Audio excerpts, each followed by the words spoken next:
These are the shocking details of how Sir David and Victoria Beckham allegedly hijacked their son, Brooklyn's wedding first dance with Nicola Peltz, turning what should have been the couple's most romantic moment into a feud that still hasn't healed. The night was meant to be flawless. A Palm Beach spectacle, a billionaire backdrop, and two dynasties blending into one glossy, headline-proof empire.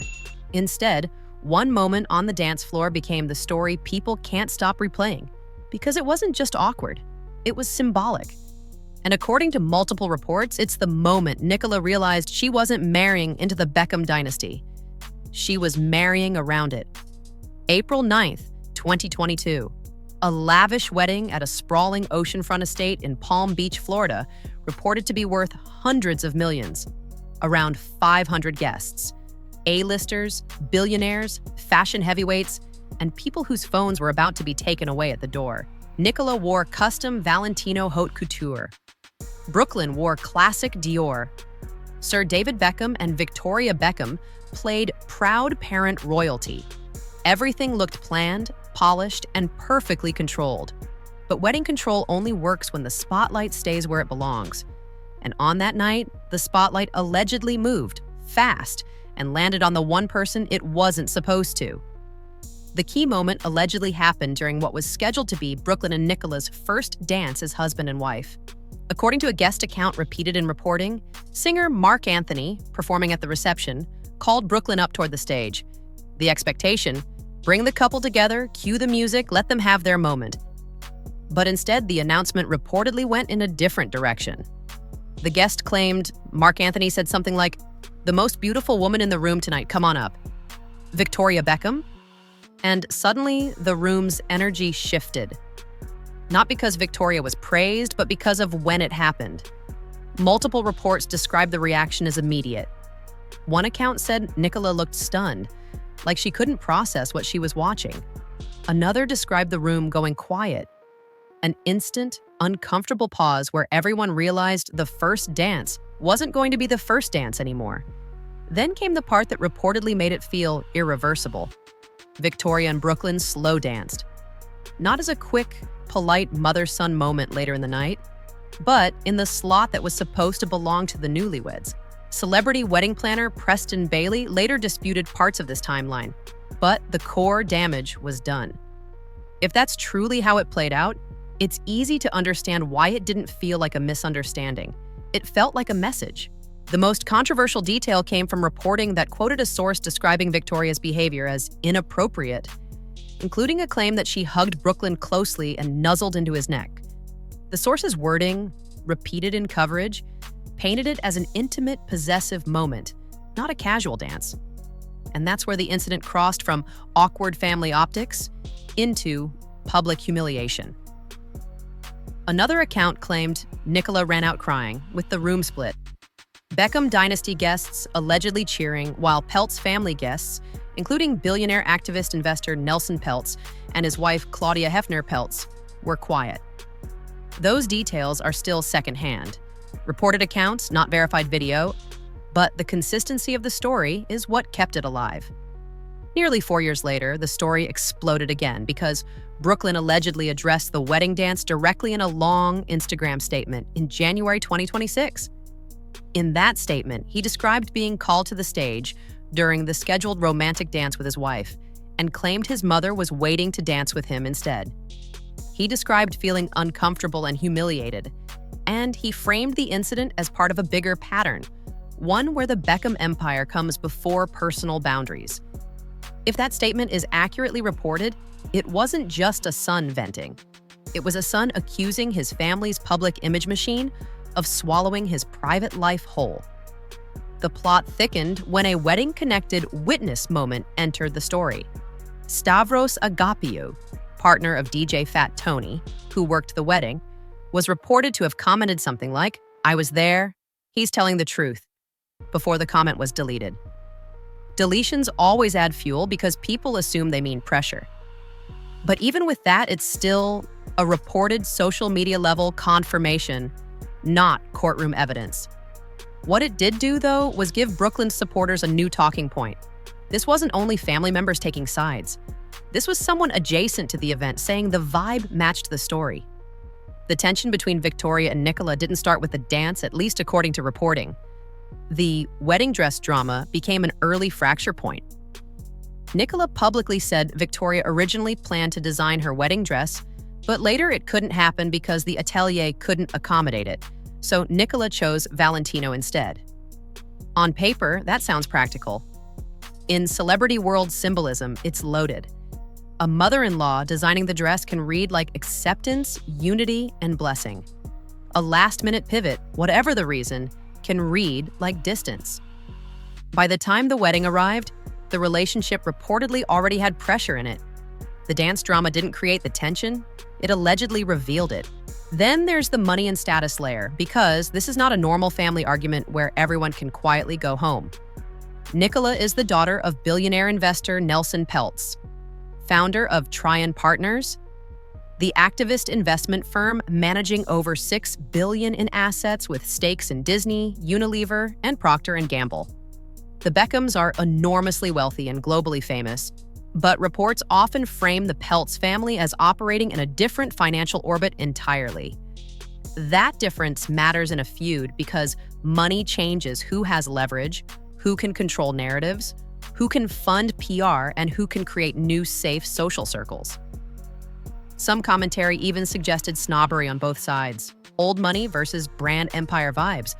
But those are perceptions, not provable facts. What is clear, this wasn't just a marriage. It was two power structures colliding. Security at the wedding also became a storyline. Reports said guests had phones taken or sealed in locked pouches, sometimes replaced with flip phones for basic snaps. That matters because it means the public doesn't have clear video of the dance moment, only accounts. Some commentary leaned into the idea that Brooklyn and Nicola hold the power if footage exists.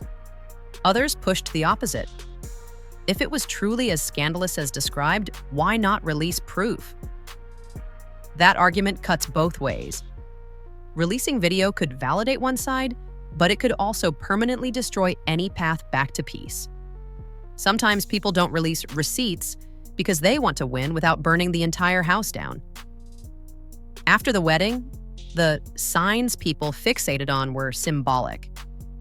Brooklyn's tattoos became a huge talking point, especially the reported Peltz tattoo, and the way he publicly centered Nicola. His branding choices were dissected too, including his Cloud 23 hot sauce line, which was initially read as a nod to David's iconic number, but later framed as connected to Nicola and the proposal date. Whether those interpretations are fully accurate or not, the public read them as loyalty markers. And once the internet decides you're choosing sides, everything becomes evidence. A caption, a birthday post, a missing like, a family photo that never happens. There were moments that looked like reconciliation. They appeared together around the time of the Netflix Beckham documentary premiere in October 2023. Victoria was seen supporting Nicola at the Lola premiere in February 2024, but unity for cameras doesn't always mean unity behind closed doors. The bigger tell came later. Absences. Nicola reportedly missed Victoria's 50th birthday in April 2024, with explanations floating around. Then in May 2025, both Brooklyn and Nicola were reported absent from Sir David Beckham's 50th celebrations. In a family built on curated togetherness, absence becomes a headline all by itself. The vow renewal narrative hit hardest because it was framed as emotional self-protection. Reports said Brooklyn and Nicola held a vow renewal in August 2025 that was designed to create new memories, replacing the anxiety tied to the original wedding day. Nicola Peltz reportedly played a central role, officiating, with Claudia Hefner Peltz hosting a smaller guest list, around 100 to 200 people. And the detail that landed like a final door slam. None of the Beckhams were reportedly there. No Sir David, no Victoria, no Romeo Beckham, Cruz Beckham, or Harper Beckham. If true, that isn't a scheduling conflict. That's a statement. It's also the kind of line that's hard to step back over without losing pride on both sides. Then came the Instagram blocking claim in late December 2025. Reports said Brooklyn blocked family members, and Cruz Beckham publicly pushed back, saying they woke up blocked. Whether every detail is exactly right or not, the key point is that the feud became public, messy, and trackable in real time. Even Sir David's knighthood moment in November 2025 was used as a measuring stick. Brooklyn's reported absence from that milestone fueled the idea that this wasn't a temporary fight. It was a restructure of the Beckham dynasty itself. Public families don't just have private breakups. They have breakups with receipts, timelines, and fans picking teams. Victoria and David's side, according to reports, has disputed parts of Brooklyn's account. The counter-argument? The dance moment happened later in the night when many people were dancing. It wasn't meant to replace the first dance, and the room was having fun. Celebrity wedding planner Preston Bailey also publicly contradicted several timeline details, claiming the sequence was different than Brooklyn described. Some sources framed Victoria as tipsy, emotional, and harmless, no malice. That's the core split. One side frames it as a hurtful power move, the other frames it as a misinterpreted party moment that got weaponized. And because there's no clear public footage, both versions can survive online at the same time, feeding the feud like it's a never-ending series. Rebecca Lewis also weighed in publicly, backing the broader brand over feelings interpretation and suggesting a different mother would have redirected Marc Anthony's compliment back to the bride. That kind of commentary matters because it adds emotional framing beyond the facts. Meanwhile, memes turned the wedding dance into a punchline, which is brutal because it pressures both sides. Nicola gets mocked as dramatic, Victoria gets mocked as clingy, and Brooklyn gets mocked as controlled. But at the center is a real family rupture, where a wedding moment became a symbol of boundaries, status, and who gets to be the main character in a family empire. And once a family turns into a storyline, it's hard to turn it back into a relationship. What happens next is the part nobody can script. Because the Beckham dynasty doesn't just deal with feelings, they deal with headlines, contracts, and a global brand that thrives on perfect optics. If Brooklyn's January 2026 statement is truly his line in the sand, then every future milestone becomes a test. Birthdays, launches, anniversaries, even who shows up where and who stays silent. And silence is powerful here. If Victoria and Sir David keep responding only through sources, it signals they're protecting the brand. If Brooklyn keeps speaking directly through his Cloud23 platform and social media, it signals he's choosing personal truth over PR control. The irony is that both strategies can look right depending on which side you're on. But the longer this stays public, the harder reconciliation gets, because pride builds, narratives harden, and every tiny move gets interpreted as a threat, a flex, or a betrayal. Subscribe for more celebrity family drama updates.